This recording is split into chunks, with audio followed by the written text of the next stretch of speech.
شروع اللہ کے نام سے جو بڑا مہربان نہایت رحم والا ہے۔ وہ ذات پاک ہے جو ایک رات اپنے بندے کو مسجد الحرام یعنی خانہ کعبہ سے مسجد اقصی یعنی بیت المقدس تک جس کے گردا گرد ہم نے برکتیں رکھی ہیں لے گیا تاکہ ہم اسے اپنی قدرت کی نشانیاں دکھائیں۔ بے شک وہ سننے والا اور دیکھنے والا ہے۔ اور ہم نے موسیٰ کو کتاب عنایت کی تھی اور اس کو بنی اسرائیل کے لیے رہنما مقرر کیا تھا کہ میرے سوا کسی کو کارساز نہ ٹھہرانا۔ اے ان لوگوں کی اولاد جن کو ہم نے نوح کے ساتھ کشتی میں سوار کیا تھا، بے شک نوح ہمارے شکر گزار بندے تھے۔ اور ہم نے کتاب میں بنی اسرائیل سے کہہ دیا تھا کہ تم زمین میں 2 دفعہ فساد مچاؤ گے اور بڑی سرکشی کرو گے۔ بس جب پہلے وعدے کا وقت آیا تو ہم نے اپنے سخت لڑائی لڑنے والے بندے تم پر مسلط کر دیے اور وہ شہروں کے اندر پھیل گئے اور وہ وعدہ پورا ہو کر رہا۔ پھر ہم نے دوسری بار تم کو ان پر غلبہ دیا اور مال اور بیٹوں سے تمہاری مدد کی اور تم کو جماعت کثیر بنا دیا۔ اگر تم نیکوکاری کرو گے تو اپنی جانوں کے لیے کرو گے اور اگر اعمال بد کرو گے تو ان کا وبال بھی تمہاری ہی جانوں پر ہوگا۔ پھر جب دوسرے وعدے کا وقت آیا تو ہم نے پھر اپنے بندے بھیجے تاکہ تمہارے چہروں کو بگاڑ دیں، اور جس طرح پہلی دفعہ مسجد بیت المقدس میں داخل ہو گئے تھے اسی طرح پھر اس میں داخل ہو جائیں، اور جس چیز پر غلبہ پائیں اسے تباہ کر دیں۔ امید ہے کہ تمہارا پروردگار تم پر رحم کرے، اور اگر تم پھر وہی حرکتیں کرو گے تو ہم بھی وہی پہلا سلوک کریں گے، اور ہم نے جہنم کو کافروں کے لیے قید خانہ بنا رکھا ہے۔ یہ قرآن وہ رستہ دکھاتا ہے جو سب سے سیدھا ہے، اور مومنوں کو جو نیک عمل کرتے ہیں بشارت دیتا ہے کہ ان کے لیے اجر عظیم ہے، اور یہ بھی بتاتا ہے کہ جو آخرت پر ایمان نہیں رکھتے ان کے لیے ہم نے دکھ دینے والا عذاب تیار کر رکھا ہے۔ اور انسان جس طرح جلدی سے بھلائی مانگتا ہے اسی طرح برائی مانگتا ہے، اور انسان جلد باز پیدا ہوا ہے۔ اور ہم نے دن اور رات کو 2 نشانیاں بنایا ہے، رات کی نشانی کو تاریک بنایا اور دن کی نشانی کو روشن، تاکہ تم اپنے پروردگار کا فضل یعنی روزی تلاش کرو اور برسوں کا شمار اور حساب جانو۔ اور ہم نے ہر چیز کی بخوبی تفصیل کر دی ہے، اور ہم نے ہر انسان کے اعمال کو بصورت کتاب اس کے گلے میں لٹکا دیا ہے، اور قیامت کے روز وہ کتاب اسے نکال دکھائیں گے جسے وہ کھلا ہوا دیکھے گا۔ کہا جائے گا کہ اپنی کتاب پڑھ لے، تو آج اپنا آپ ہی محاسب کافی ہے۔ جو شخص ہدایت اختیار کرتا ہے تو اپنے لیے اختیار کرتا ہے، اور جو گمراہ ہوتا ہے تو گمراہی کا ضرر بھی اسی کو ہوگا۔ اور کوئی شخص کسی دوسرے کا بوجھ نہیں اٹھائے گا، اور جب تک ہم پیغمبر نہ بھیج لیں عذاب نہیں دیا کرتے۔ اور جب ہمارا ارادہ کسی بستی کے ہلاک کرنے کا ہوا تو وہاں کے آسودہ لوگوں کو فواہش پر معمور کر دیا تو وہ نافرمانیاں کرتے رہے، پھر اس پر عذاب کا حکم ثابت ہو گیا اور ہم نے اسے ہلاک کر ڈالا۔ اور ہم نے نوح کے بعد بہت سی امتوں کو ہلاک کر ڈالا، اور تمہارا پروردگار اپنے بندوں کے گناہوں کو جاننے اور دیکھنے والا کافی ہے۔ جو شخص دنیا کی آسودگی کا خواہش مند ہو تو ہم اس میں سے جسے چاہتے ہیں اور جتنا چاہتے ہیں جلد دے دیتے ہیں، پھر اس کے لیے جہنم کو ٹھکانہ مقرر کر رکھا ہے جس میں وہ نفرین سن کر اور درگاہ خدا سے راندہ ہو کر داخل ہوگا۔ اور جو شخص آخرت کا خواستگار ہو اور اس میں اتنی کوشش کرے جتنی اسے لائق ہے اور وہ مومن بھی ہو تو ایسے ہی لوگوں کی کوشش ٹھکانے لگتی ہے۔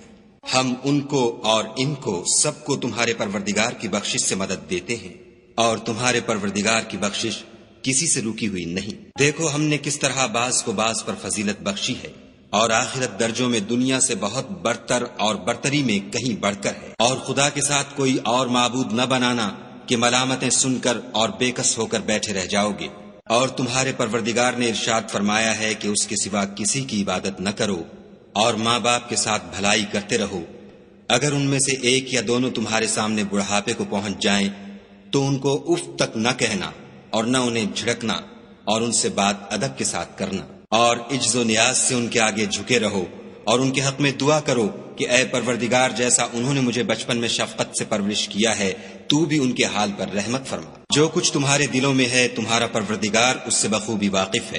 اگر تم نیک ہوگے تو وہ رجوع لانے والوں کو بخش دینے والا ہے۔ اور رشتہ داروں اور محتاجوں اور مسافروں کو ان کا حق ادا کرو، اور فضول خرچی سے مال نہ اڑاؤ کہ فضول خرچی کرنے والے تو شیطان کے بھائی ہیں، اور شیطان اپنے پروردگار کی نعمتوں کا کفران کرنے والا یعنی ناشکرا ہے۔ اگر تم اپنے پروردگار کی رحمت یعنی فراخ دستی کے انتظار میں جس کی تمہیں امید ہو ان مستحقین کی طرف توجہ نہ کر سکو تو ان سے نرمی سے بات کہہ دیا کرو، اور اپنے ہاتھ کو نہ تو گردن سے بندھا ہوا یعنی بہت تنگ کر لو کہ کسی کو کچھ دو ہی نہیں، اور نہ بالکل کھول ہی دو کہ سبھی کچھ دے ڈالو، اور انجام یہ ہو کہ ملامت زدہ اور درماندہ ہو کر بیٹھ جاؤ۔ بے شک تمہارا پروردگار جس کی روزی چاہتا ہے فراخ کر دیتا ہے، اور جس کی روزی چاہتا ہے تنگ کر دیتا ہے، وہ اپنے بندوں سے خبردار ہے اور ان کو دیکھ رہا ہے۔ اور اپنی اولاد کو مفلسی کے خوف سے قتل نہ کرنا، کیونکہ ان کو اور تم کو ہم ہی رزق دیتے ہیں، کچھ شک نہیں کہ ان کا مار ڈالنا بڑا سخت گناہ ہے۔ اور زنا کے بھی پاس نہ جانا کہ وہ بے حیائی اور بری راہ ہے۔ اور جس جاندار کا مارنا خدا نے حرام کیا ہے اسے قتل نہ کرنا مگر جائز طور پر، یعنی بفتوی شریعت۔ اور جو شخص ظلم سے قتل کیا جائے ہم نے اس کے وارث کو اختیار دیا ہے کہ ظالم قاتل سے بدلہ لے، تو اس کو چاہیے کہ قتل کے قصاص میں زیادتی نہ کرے کہ وہ منصور و فتح یاب ہے۔ اور یتیم کے مال کے پاس بھی نہ پھٹکنا مگر ایسے طریق سے کہ بہت بہتر ہو، یہاں تک کہ وہ جوانی کو پہنچ جائے۔ اور عہد کو پورا کرو کہ عہد کے بارے میں ضرور پرسش ہوگی۔ اور جب کوئی چیز ماپ کر دینے لگو تو پیمانہ پورا بھرا کرو، اور جب تول کر دو تو ترازو سیدھی رکھ کر تولا کرو، یہ بہت اچھی بات اور انجام کے لحاظ سے بہت بہتر ہے۔ اور اے بندے، جس چیز کا تجھے علم نہیں اس کے پیچھے نہ پڑ کہ کان اور آنکھ اور دل ان سب جوارح سے ضرور باز پرس ہوگی۔ اور زمین پر اکڑ کر اور تن کر مت چل کہ تو زمین کو پھاڑ تو نہیں ڈالے گا اور نہ لمبا ہو کر پہاڑوں کی چوٹی تک پہنچ جائے گا۔ ان سب عادتوں کی برائی تیرے پروردگار کے نزدیک بہت ناپسند ہے۔ اے پیغمبر صلی اللہ علیہ وآلہ وسلم، یہ ان ہدایتوں میں سے ہیں جو خدا نے دانائی کی باتیں تمہاری طرف وحی کی ہیں، اور خدا کے ساتھ کوئی اور معبود نہ بنانا کہ ایسا کرنے سے ملامت زدہ اور درگاہ خدا سے راندہ بنا کر جہنم میں ڈال دیے جاؤ گے۔ مشرکو، کیا تمہارے پروردگار نے تم کو تو لڑکے دیے اور خود فرشتوں کو بیٹیاں بنایا؟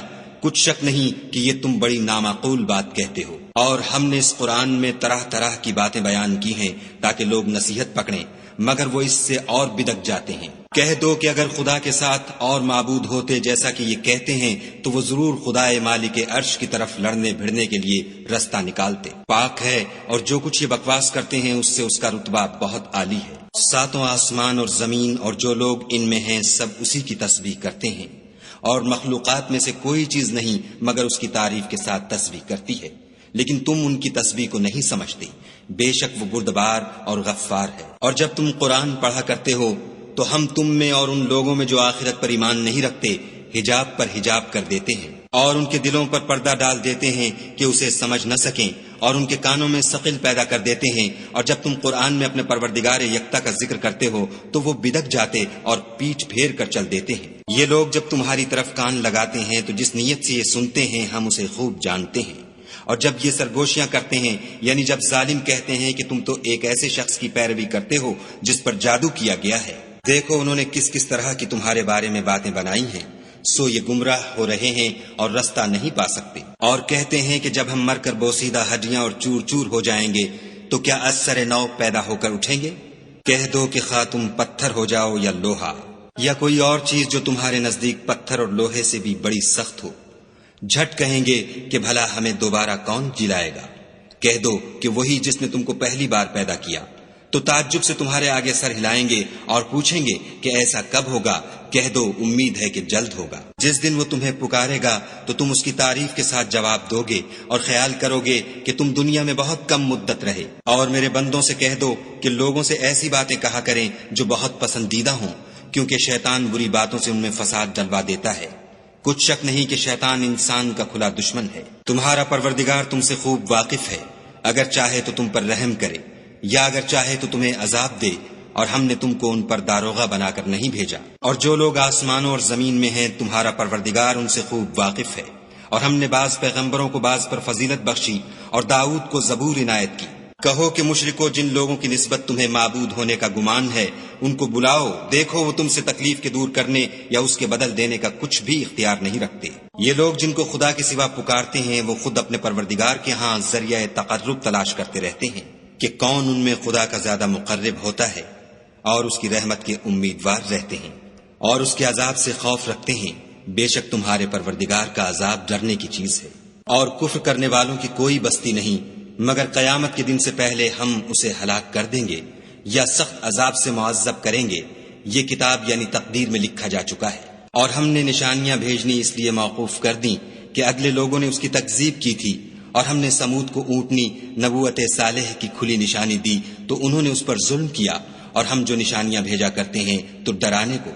جب ہم نے تم سے کہا کہ تمہارا پروردگار لوگوں کو احاطہ کیے ہوئے ہے، اور جو نمائش ہم نے تمہیں دکھائی اس کو لوگوں کے لیے آزمائش کیا، اور اسی طرح تھوہر کے درخت کو جس پر قرآن میں لعنت کی گئی اور ہم انہیں ڈراتے ہیں تو ان کو اس سے بڑی سخت سرکشی پیدا ہوتی ہے۔ اور جب ہم نے فرشتوں سے کہا کہ آدم کو سجدہ کرو تو سب نے سجدہ کیا مگر ابلیس نے نہ کیا، بولا کہ بھلا میں ایسے شخص کو سجدہ کروں جس کو تو نے مٹی سے پیدا کیا ہے۔ اور از راہ طنز کہنے لگا کہ دیکھ تو یہی وہ ہے جسے تو نے مجھ پر فضیلت دی ہے، اگر تو مجھ کو قیامت کے دن تک کی مہلت دے تو میں تھوڑے سے شخصوں کے سوا اس کی تمام اولاد کی جڑ کاٹتا رہوں گا۔ خدا نے فرمایا یہاں سے چلا جا، جو شخص ان میں سے تیری پیروی کرے گا تو تم سب کی جزا جہنم ہے اور وہ پوری سزا ہے۔ اور ان میں سے جس کو بہکا سکے اپنی آواز سے بہکاتا رہے اور ان پر اپنے سواروں اور پیادوں کو چڑھا کر لاتا رہے اور ان کے مال اور اولاد میں شریک ہوتا رہے اور ان سے وعدے کرتا رہے، اور شیطان جو وعدے ان سے کرتا ہے سب دھوکا ہے۔ جو میرے مخلص بندے ہیں ان پر تیرا کچھ زور نہیں، اور اے پیغمبر صلی اللہ علیہ وآلہ وسلم تمہارا پروردگار کارساز کافی ہے۔ تمہارا پروردگار وہ ہے جو تمہارے لیے دریا میں کشتیاں چلاتا ہے تاکہ تم اس کے فضل سے روزی تلاش کرو، بے شک وہ تم پر مہربان ہے۔ اور جب تم کو دریا میں تکلیف پہنچتی ہے یعنی ڈوبنے کا خوف ہوتا ہے تو جن کو تم پکارا کرتے ہو سب اس پروردگار کے سوا گم ہو جاتے ہیں، پھر جب وہ تم کو ڈوبنے سے بچا کر خشکی کی طرف لے جاتا ہے تو تم منہ پھیر لیتے ہو، اور انسان ہے ہی ناشکرا۔ کیا تم اس سے بے خوف ہو کہ خدا تمہیں خشکی کی طرف لے جا کر زمین میں دھسا دے یا تم پر سنگریزوں کی بھری ہوئی آندھی چلا دے، پھر تم اپنا کوئی نگہبان نہ پاؤ؟ یا اس سے بے خوف ہو کہ تم کو دوسری دفعہ دریا میں لے جائے، پھر تم پر تیز ہوا چلائے اور تمہارے کفر کے سبب تمہیں ڈبو دے، پھر تم اس غرق کے سبب اپنے لیے کوئی پیچھا کرنے والا نہ پاؤ؟ اور ہم نے بنی آدم کو عزت بخشی اور ان کو جنگل اور دریا میں سواری دی اور پاکیزہ روزی عطا کی اور اپنی بہت سی مخلوقات پر فضیلت دی۔ جس دن ہم سب لوگوں کو ان کے پیشواؤں کے ساتھ بلائیں گے تو جن کے اعمال کی کتاب ان کے داہنے ہاتھ میں دی جائے گی وہ اپنی کتاب کو خوش ہو کر پڑھیں گے اور ان پر دھاگے برابر بھی ظلم نہ ہوگا۔ اور جو شخص اس دنیا میں اندھا ہو وہ آخرت میں بھی اندھا ہوگا اور نجات کے راستے سے بہت دور۔ اور اے پیغمبر جو وہی ہم نے تمہاری طرف بھیجی ہے قریب تھا کہ یہ کافر لوگ تم کو اس سے پچھلا دیں تاکہ تم اس کے سوا اور باتیں ہماری نسبت بنا لو، اور اس وقت وہ تم کو دوست بنا لیتے۔ اور اگر ہم تم کو ثابت قدم نہ رہنے دیتے تو تم کسی قدر ان کی طرف مائل ہونے ہی لگے تھے۔ اس وقت ہم تم کو زندگی میں بھی عذاب کا دونا اور مرنے پر بھی دونا مزہ چکھاتے، پھر تم ہمارے مقابلے میں کسی کو اپنا مددگار نہ پاتے۔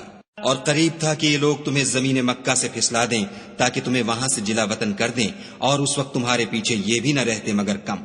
جو پیغمبر ہم نے تم سے پہلے بھیجے تھے ان کا اور ان کے بارے میں ہمارا یہی طریق رہا ہے، اور تم ہمارے طریق میں تغیر و تبدل نہ پاؤ گے۔ اے محمد صلی اللہ علیہ وآلہ وسلم سورج کے ڈھلنے سے رات کے اندھیرے تک ظہر، عصر، مغرب، عشاء کی نمازیں اور صبح کو قرآن پڑھا کرو، کیونکہ صبح کے وقت قرآن کا پڑھنا موجب حضور ملائکہ ہے۔ اور بعض حصہ شب میں بیدار ہوا کرو اور تہجد کی نماز پڑھا کرو، یہ شب خیزی تمہارے لیے سبب زیادت ہے، قریب ہے کہ خدا تم کو مقام محمود میں داخل کرے۔ اور کہو کہ اے پروردگار مجھے مدینے میں اچھی طرح داخل کیجو اور مکے سے اچھی طرح نکالیو، اور اپنے ہاں سے زور و قوت کو میرا مددگار بنائیو۔ اور کہہ دو کہ حق آ گیا اور باطل نابود ہو گیا، بے شک باطل نابود ہونے والا ہے۔ اور ہم قرآن کے ذریعے سے وہ چیز نازل کرتے ہیں جو مومنوں کے لیے شفا اور رحمت ہے، اور ظالموں کے حق میں تو اس سے نقصان ہی بڑھتا ہے۔ اور جب ہم انسان کو نعمت بخشتے ہیں تو روح گرداں ہو جاتا اور پہلو پھیر لیتا ہے، اور جب اسے سختی پہنچتی ہے تو نا امید ہو جاتا ہے۔ کہہ دو کہ ہر شخص اپنے طریق کے مطابق عمل کرتا ہے، سو تمہارا پروردگار اس شخص سے خوب واقف ہے جو سب سے زیادہ سیدھے رستے پر ہے۔ اور تم سے روح کے بارے میں سوال کرتے ہیں، کہہ دو کہ وہ میرے پروردگار کی ایک شان ہے اور تم لوگوں کو بہت ہی کم علم دیا گیا ہے۔ اور اگر ہم چاہیں تو جو کتاب ہم تمہاری طرف بھیجتے ہیں اسے دلوں سے محو کر دیں، پھر تم اس کے لیے ہمارے مقابلے میں کسی کو مددگار نہ پاؤ، مگر اس کا قائم رہنا تمہارے پروردگار کی رحمت ہے، کچھ شک نہیں کہ تم پر اس کا بڑا فضل ہے۔ کہہ دو کہ اگر انسان اور جن اس بات پر مجتمع ہوں کہ اس قرآن جیسا بنا لائیں تو اس جیسا نہ لا سکیں گے، اگرچہ وہ ایک دوسرے کے مددگار ہوں۔ اور ہم نے قرآن میں سب باتیں طرح طرح سے بیان کر دی ہیں، مگر اکثر لوگوں نے انکار کرنے کے سوا قبول نہ کیا، اور کہنے لگے کہ ہم تم پر ایمان نہیں لائیں گے جب تک کہ عجیب و غریب باتیں نہ دکھاؤ، یعنی یا تو ہمارے لیے زمین سے چشمہ جاری کر دو یا تمہارا کھجوروں اور انگوروں کا کوئی باغ ہو اور اس کے بیچ میں نہریں بہا نکالو، یا جیسا تم کہا کرتے ہو ہم پر آسمان کے ٹکڑے لا گراؤ، یا خدا اور فرشتوں کو ہمارے سامنے لے آؤ، یا تمہارا سونے کا گھر ہو، یا تم آسمان پر چڑھ جاؤ اور ہم تمہارے چڑھنے کو بھی نہیں مانیں گے جب تک کہ کوئی کتاب نہ لاؤ جسے ہم پڑھ بھی لیں۔ کہہ دو کہ میرا پروردگار پاک ہے، میں تو صرف ایک پیغام پہنچانے والا انسان ہوں۔ اور جب لوگوں کے پاس ہدایت آ گئی تو ان کو ایمان لانے سے اس کے سوا کوئی چیز مانے نہ ہوئی کہ کہنے لگے کہ کیا خدا نے آدمی کو پیغمبر کر کے بھیجا ہے؟ کہہ دو کہ اگر زمین میں فرشتے ہوتے کہ اس میں چلتے پھرتے اور آرام کرتے یعنی بستے تو ہم ان کے پاس فرشتے کو پیغمبر بنا کر بھیجتے۔ کہہ دو کہ میرے اور تمہارے درمیان خدا ہی گواہ کافی ہے، وہی اپنے بندوں سے خبردار اور ان کو دیکھنے والا ہے۔ اور جس شخص کو خدا ہدایت دے وہی ہدایت یاب ہے، اور جن کو گمراہ کرے تو تم خدا کے سوا ان کے رفیق نہیں پاؤ گے۔ اور ہم ان کو قیامت کے دن اوندھے منہ، اندھے، گونگے اور بہرے بنا کر اٹھائیں گے، اور ان کا ٹھکانہ دوزخ ہے۔ جب اس کی آگ بجھنے کو ہوگی تو ہم ان کو عذاب دینے کے لیے اور بھڑکا دیں گے۔ یہ ان کی سزا ہے اس لیے کہ وہ ہماری آیتوں سے کفر کرتے تھے اور کہتے تھے کہ جب ہم مر کر بوسیدہ ہڈیاں اور ریزہ ریزہ ہو جائیں گے تو کیا از سر نو پیدا کیے جائیں گے؟ کیا انہوں نے نہیں دیکھا کہ خدا جس نے آسمانوں اور زمین کو پیدا کیا ہے اس بات پر قادر ہے کہ ان جیسے لوگ پیدا کر دے، اور اس نے ان کے لیے ایک وقت مقرر کر دیا ہے جس میں کچھ بھی شک نہیں، تو ظالموں نے انکار کرنے کے سوا اسے قبول نہ کیا۔ کہہ دو کہ اگر میرے پروردگار کی رحمت کے خزانے تمہارے ہاتھ میں ہوتے تو تم خرچ ہو جانے کے خوف سے ان کو بند کر رکھتے، اور انسان دل کا بہت تنگ ہے۔ اور ہم نے موسیٰ کو 9 کھلی نشانیاں دیں تو بنی اسرائیل سے دریافت کر لو کہ جب وہ ان کے پاس آئے تو فرعون نے ان سے کہا کہ موسیٰ میں خیال کرتا ہوں کہ تم پر جادو کیا گیا ہے۔ انہوں نے کہا کہ تم یہ جانتے ہو کہ آسمانوں اور زمین کے پروردگار کے سوا اس کو کسی نے نازل نہیں کیا، اور وہ بھی تم لوگوں کے سمجھانے کو، اور اے فرعون میں خیال کرتا ہوں کہ تم ہلاک ہو جاؤ گے۔ تو اس نے چاہا کہ ان کو سرزمین مصر سے نکال دے، تو ہم نے اس کو اور جو اس کے ساتھ تھے سب کو ڈبو دیا، اور اس کے بعد بنی اسرائیل سے کہا کہ تم اس ملک میں رہو سہو، پھر جب آخرت کا وعدہ آ جائے گا تو ہم تم سب کو جمع کر کے لے آئیں گے۔ اور ہم نے اس قرآن کو سچائی کے ساتھ نازل کیا ہے، اور وہ سچائی کے ساتھ نازل ہوا۔ اور اے محمد صلی اللہ علیہ وآلہ وسلم، ہم نے تم کو صرف خوشخبری دینے والا اور ڈر سنانے والا بنا کر بھیجا ہے، اور ہم نے قرآن کو جز جز کر کے نازل کیا ہے تاکہ تم لوگوں کو ٹھہر ٹھہر کر پڑھ کر سناؤ، اور ہم نے اس کو آہستہ آہستہ اتارا ہے۔ کہہ دو کہ تم اس پر ایمان لاؤ یا نہ لاؤ، یہ فی نفس ہی حق ہے۔ جن لوگوں کو اس سے پہلے علم کتاب دیا گیا ہے جب وہ ان کو پڑھ کر سنایا جاتا ہے تو وہ ٹھوڑیوں کے بل سجدے میں گر پڑتے ہیں اور کہتے ہیں کہ ہمارا پروردگار پاک ہے، بے شک ہمارے پروردگار کا وعدہ پورا ہو کر رہا۔ اور وہ ٹھوڑیوں کے بل گر پڑتے ہیں اور روتے جاتے ہیں، اور اس سے ان کو اور زیادہ عاجزی پیدا ہوتی ہے۔ کہہ دو کہ تم خدا کو اللہ کے نام سے پکارو یا رحمان کے نام سے، جس نام سے پکارو اس کے سب نام اچھے ہیں، اور نماز نہ بلند آواز سے پڑھو اور نہ آہستہ، بلکہ اس کے بیچ کا طریقہ اختیار کرو۔ اور کہو کہ سب تعریف خدا ہی کو ہے، جس نے نہ تو کسی کو بیٹا بنایا ہے اور نہ اس کی بادشاہی میں کوئی شریک ہے، اور نہ اس وجہ سے کہ وہ عاجز و ناتوان ہے، کوئی اس کا مددگار ہے، اور اس کو بڑا جان کر اس کی بڑائی کرتے رہو۔